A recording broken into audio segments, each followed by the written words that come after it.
முத்தன்ன வெண்ணகையாய் முன்வந்தெதிரெழுந்தன் அத்தன் ஆனந்தன் அமுதன் என்றள்ளூரி தித்திக்க பேசுவாய் வந்துன் கடை திறவாய் பத்துடையீரீசன்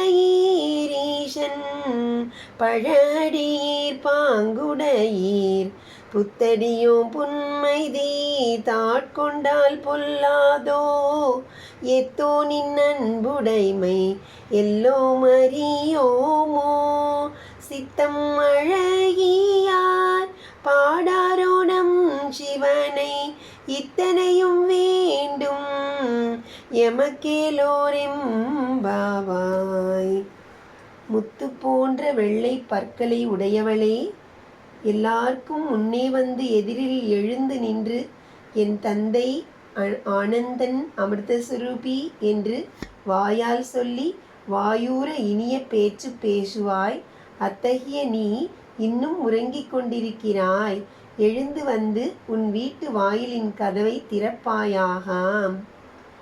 அயர்ந்து உறங்கிய மாது மறுமொழி கூறுகின்றாள்.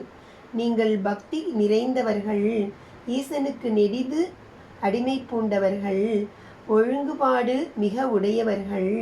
நாங்களோ புதிதாக அடிமை பூண்டவர்கள். எங்கள் குறைபாட்டை பொருள்படுத்தாது எங்களையும் உங்களோடு சேர்த்து கொண்டால் ஏதாவது தீங்கு விளையுமோ?